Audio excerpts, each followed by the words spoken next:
কি হয়েছে তোর? কেন এমন করছিস? প্লিজ আমাকে একটু একা থাকতে দে। তুই চলে যা, please leave me alone. Phone করলে ধরছিস না, কোথাও বলছিস না। গত এক সপ্তাহ ধরে না ফোন না দেখা। হয়েছেটা কি তোর? শুনলাম তুই চাকরিটাও ছেড়ে দিয়েছিস। শোন, আমার মনে হয় না এভাবে সম্পর্কটা কন্টিনিউ করা যাবে। আলোর দিকে চল। আলো হয়ে তুই আমার কথাটা একটু শোন। দাঁড়া, তুই আমার কথাটা একটু শোন। যাবে যত বেহায়া বিকেল গল্প করে না, হয়তো জানে না কোন সে বাতাসে ভেসে যাবে যত পালক আকাশে, কেউ তো জানে না কোন ইতিহাসে আগেও এসেছে বিকেল। তুমি অন্ধ হয়ে যাও, আমায় গন্ধে চিনে না, আমি কষ্টের কাছে আনাচে কানাচে ঘুরবো অচিলায়। তুমি অন্ধ হয়ে যাও, আমায় গন্ধে চিনে না।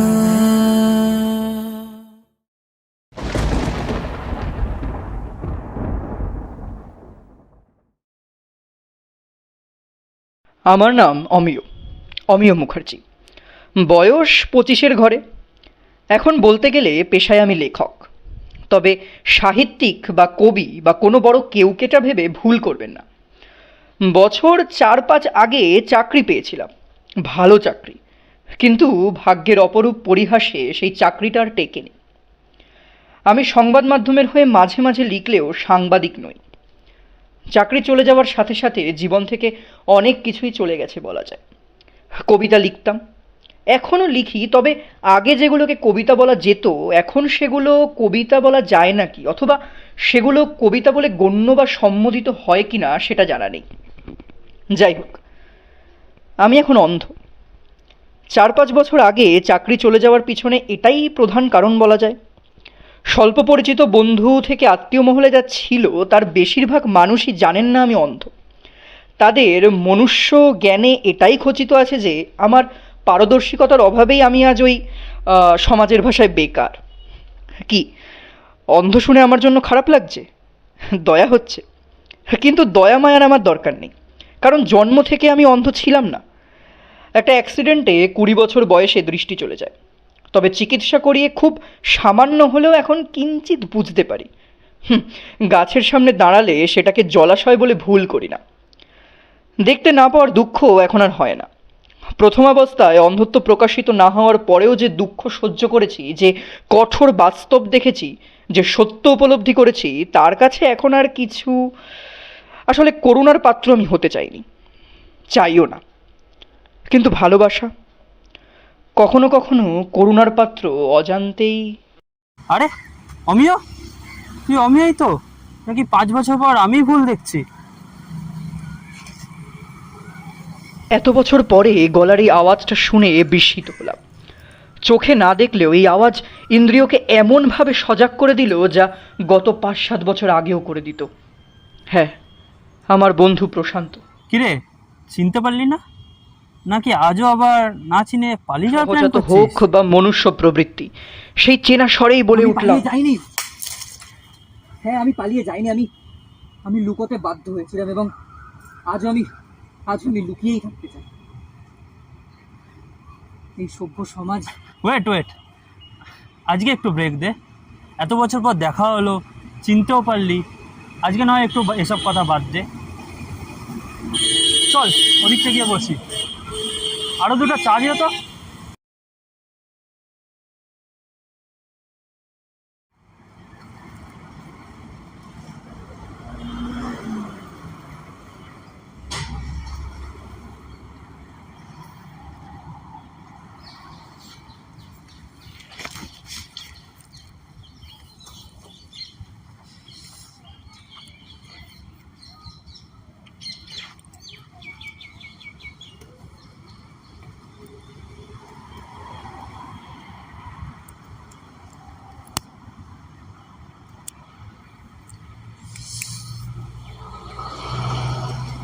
কেমন আছিস?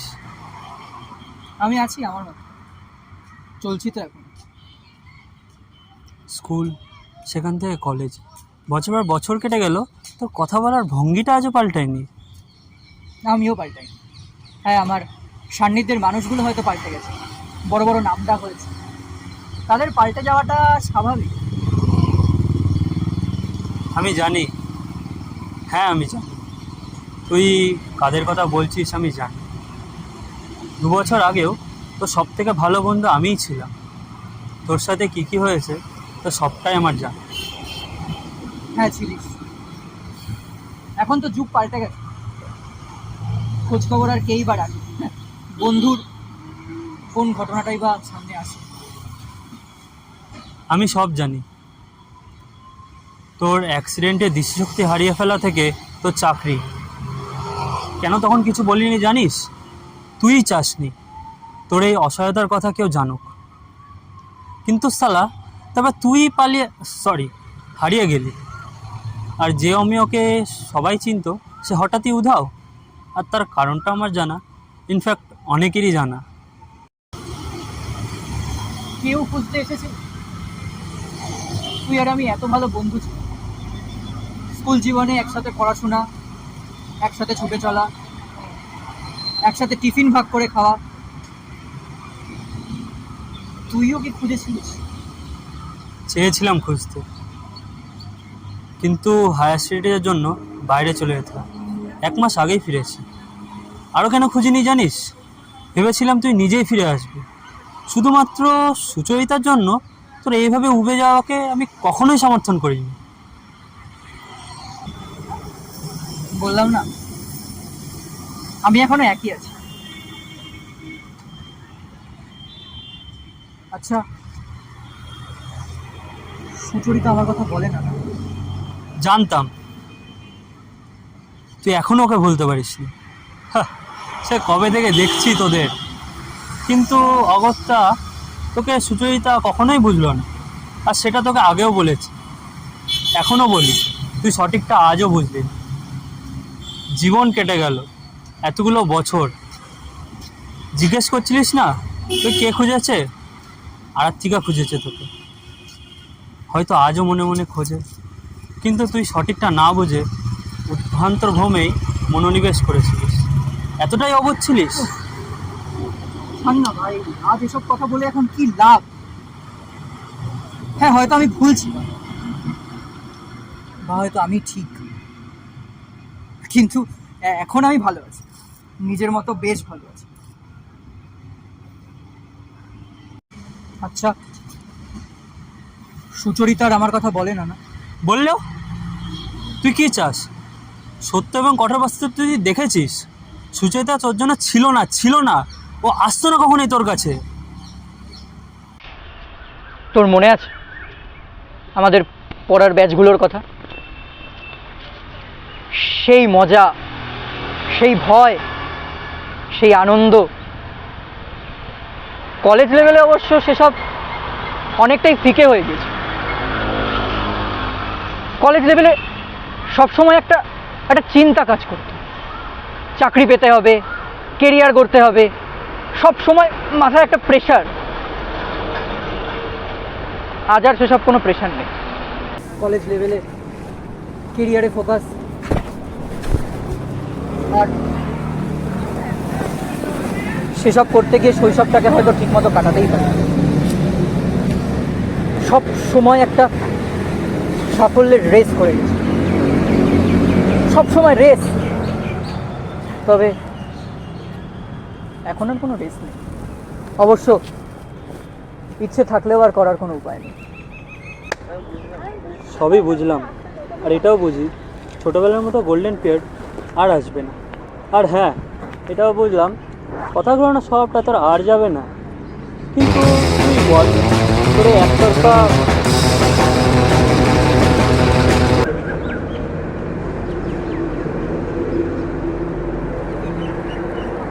সত্যি কি আমি শুধুই ভালোবেসে গেলাম? সবই কি মিথ্যে ছিল?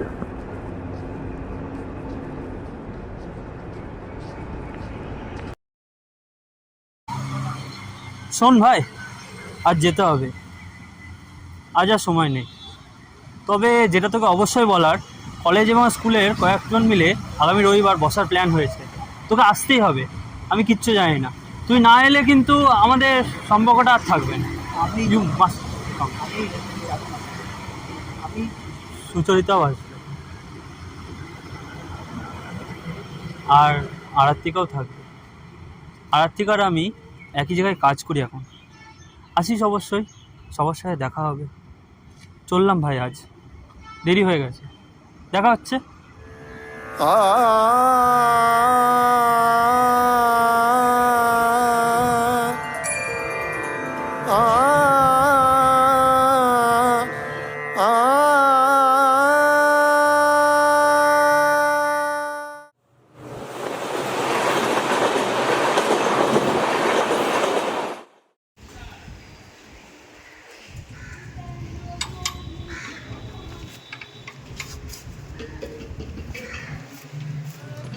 मूरति मनोहरति तु मम परमरता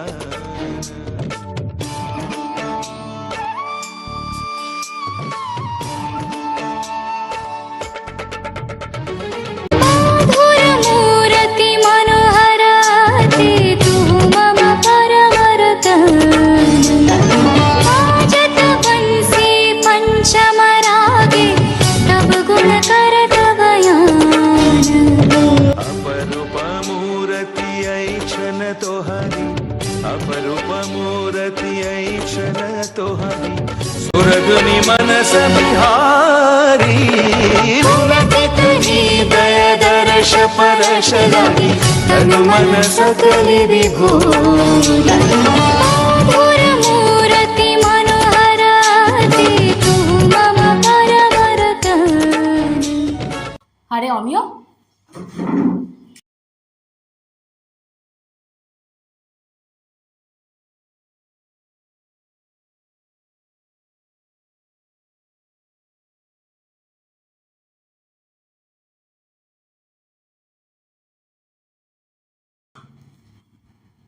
আরে হঠাৎ করে কোথা থেকে চলে এলো? হঠাৎ করে উদয় হলো? আরে ব্যাপারটা কি? আরে জানলো কিভাবে? আমিই রেখেছি, যতই হোক ও আমাদের গেস্ট।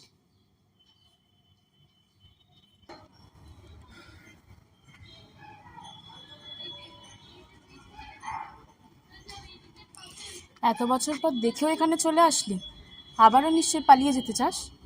সেই তো আবার অজানা পথেই হারিয়ে যাবে। Excuse me.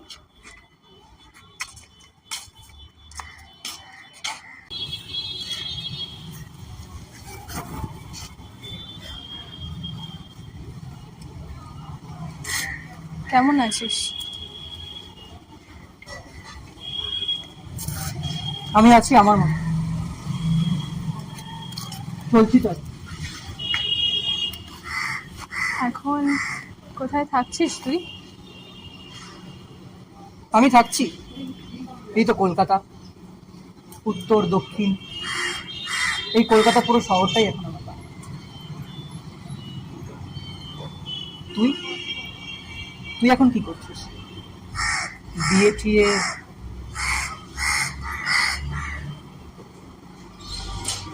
আমার কথা বাদ দে। আরে না, বিয়ে করিনি, কাজ করি বলতে এই একটা এনজিও চালাই, সেখানে। তুই? আমি লেখালেখি, ওই আর কি। তুই এখন কোথায় থাকছিস?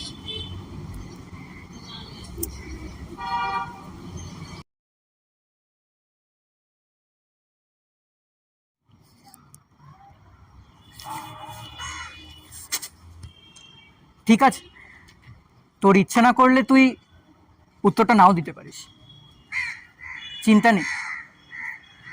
এই ছেলেটা তোকে এত বছর পর আর তোর বাড়িতে গিয়ে বিরক্ত করবে না।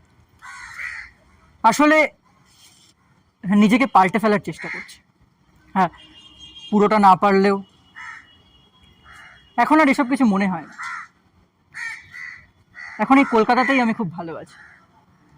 সকালবেলা ময়দানের সূর্যোদয় থেকে এখানে নন্দন চত্বর, সারাদিন পরে এই কলকাতায় একাকী সময় কাটানো, ছোটবেলায় সেই বাগবাজার ঘাটের সূর্যোদয় সূর্যাস্ত, সেগুলো সবই মনে পড়ে। আসলে এখন আমি আমার সমস্ত কথা ওদের সাথেই শেয়ার করি। ইনফ্যাক্ট ওরা আমার সবটা জানে। হ্যাঁ, ওরাই আমার সবটা জানে। আর সবটা জেনেও যারা আমাকে ভালোবাসে তারাই তো খুব কাছের। আর কাছের মানুষকে ছেড়ে যাওয়া যায় নাকি কোথাও? সেখানে ফিরে আসতেই হয়। বুঝলাম, তুই একই আছিস, এখনো সেই আগের মতোই সুন্দর কথা বলিস। তখন চুপ করে গেলাম কারণ আমি নিজেই ভাবছিলাম আমার ঠিকানা। আসলে কাজের জন্য এক এক জায়গায় থাকা হয়, তবে নিজেকে পুরো সময় দেওয়ার চেষ্টা করি, নিজেকে ভালোবাসার চেষ্টা করি। তবে এখন শুধুই কলকাতা, স্পেসিফিক্যালি নর্থ, আহিরটোলা, ওখানেই বেশি থাকা হয়।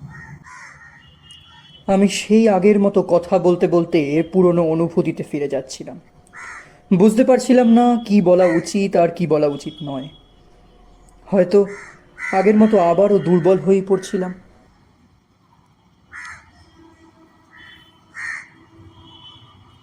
আচ্ছা, টাইম কটা এখন? কায়দার জন্য ঘড়ি পড়লেও আন্দাজ করে সময়টা একটা বানিয়ে বলতে একটা বলতে কথা বলবো? Your face is still interesting.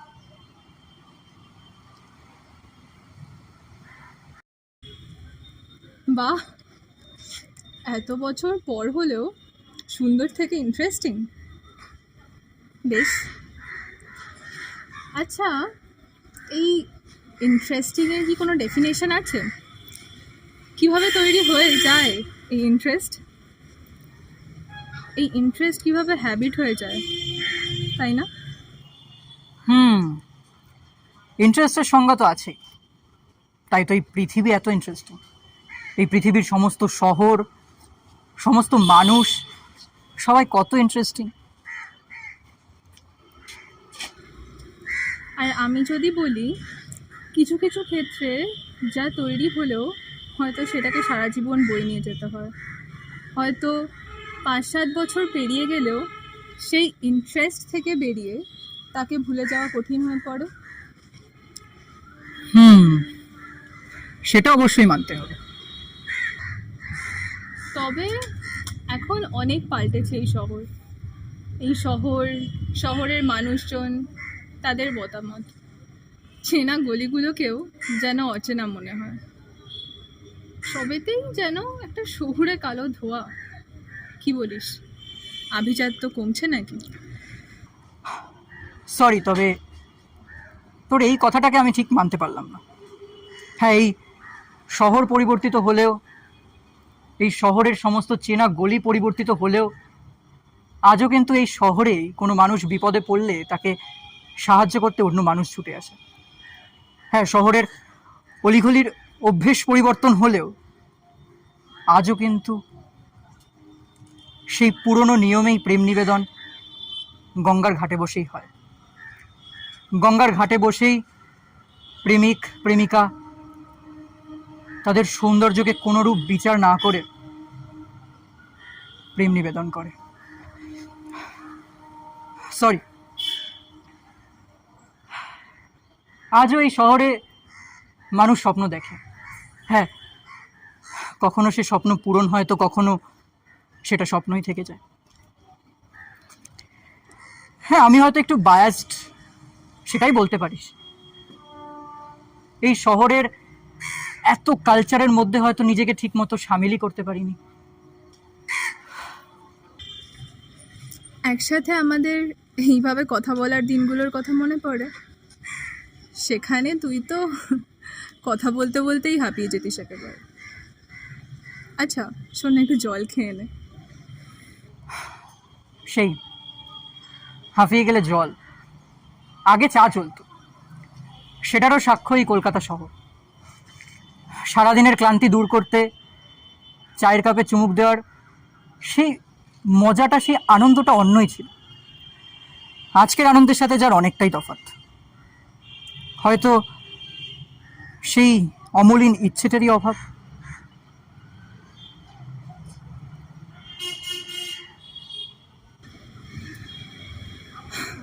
বুঝলাম,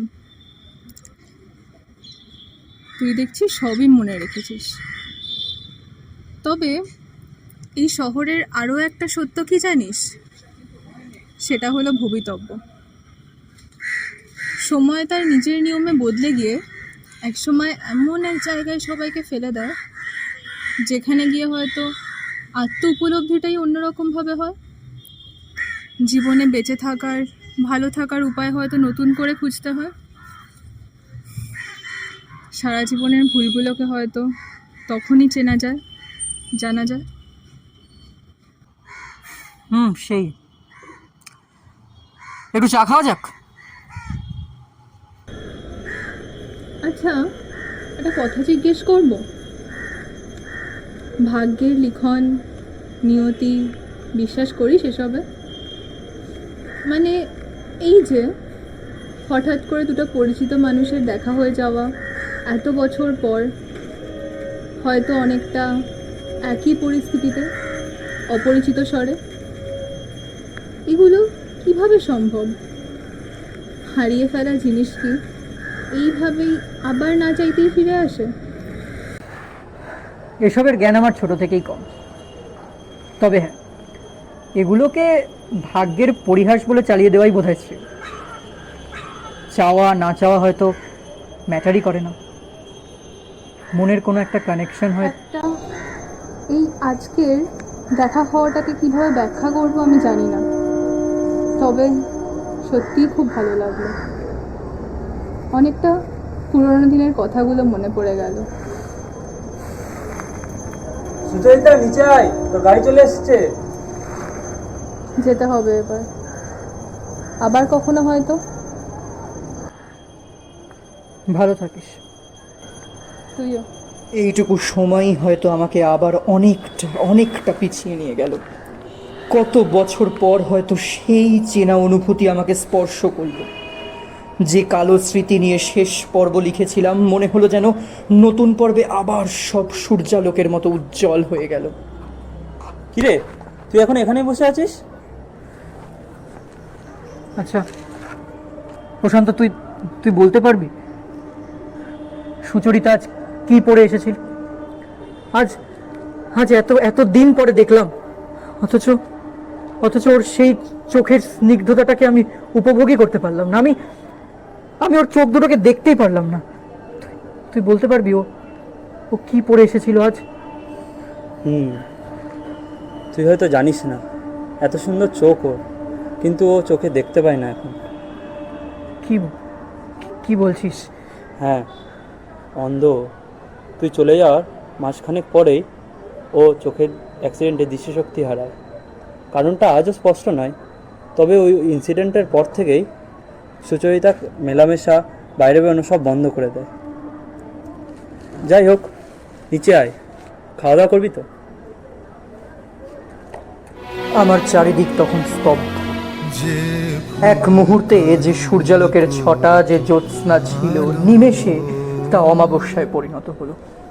আলো হয়ে শেষ কালো কালো কালো হয়ে শেষ কালো, হায় যে ফুল কানন করত আলো, কালো হয়ে শেষ কালো কালো কালো হয়ে শেষ কালো, হায় ঝরনা রেখে দিল বাধা, নিষ্ঠুর পাষাণে বাঁধা,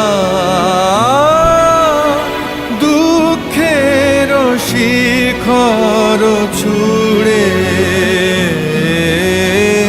চোখে আমার তৃষ্ণা।